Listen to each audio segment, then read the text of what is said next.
ज्येष्ठ नागरिकांच्या मागण्या पूर्ण न झाल्यास निवडणुकीवर बहिष्कार टाकू. डॉक्टर हंसराज वैद्य यांचा पत्रकार परिषदेत इशारा.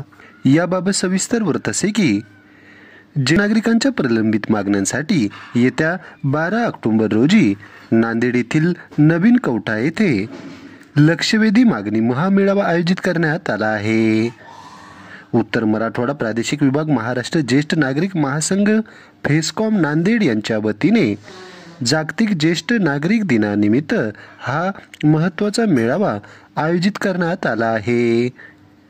अनेक आंदोलन मोर्चे काढून देखील ज्येष्ठ नागरिकांचे प्रश्न अद्याप सरकारने सोडविले नाही. त्यामुळे आगामी स्थानिक स्वराज्य संस्थांच्या निवडणुकीवर ज्येष्ठ नागरिकांनी काय भूमिका घ्यावी याची दिशाही या मेळाव्यामध्ये निश्चित केली जाणार आहे. सरकारने निवडणुकीपूर्वी ज्येष्ठ नागरिकांच्या मागण्या सोडवाव्यात, अन्यथा येणाऱ्या निवडणुकीत बहिष्कार टाकू असा इशारा फेस्कॉमचे विभागीय अध्यक्ष डॉक्टर हंसराज वैद्य यांनी आज आयोजित पत्रकार परिषदेत दुपारी 2 वाजताच्या दरम्यान दिला आहे. येत्या 12 तारखेला रविवारी आम्ही लंगर साहब गुरुद्वारा डेरा नवीन कवठा येथे एक लक्षवेधी मागणी महामोर्चा घेणार आहोत आणि त्यामध्ये जवळपास 15 ते 20 हजार लोक ज्येष्ठ नागरिक येतील असा आमचा अंदाज आहे. तर कमीही येऊ शकतील किंवा जास्तही येऊ शकतील आणि ह्या मेळाव्यामध्ये सगळे गरीब, गरजवंत, दुर्लक्षित, उपेक्षित, वंचित, शेतकरी, शेतमजूर, कष्टकरी, विधवा माता, दिव्यांग हे ज्येष्ठ नागरिक येणार आहेत.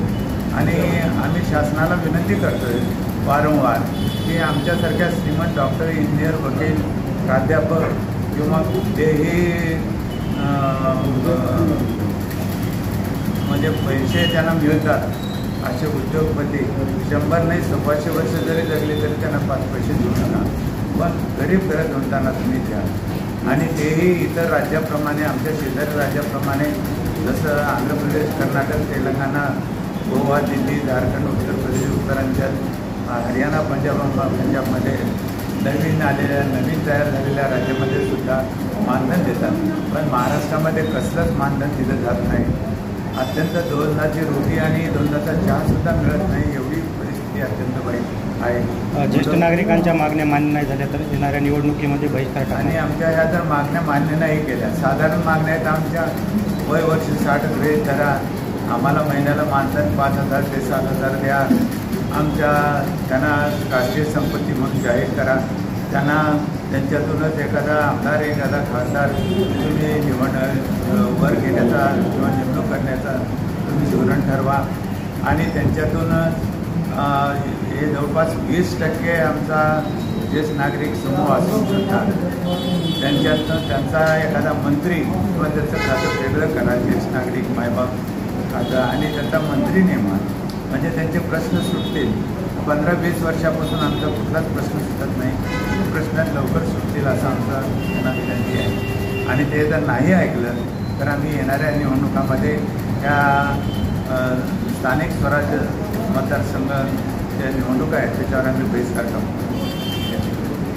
धन्यवाद.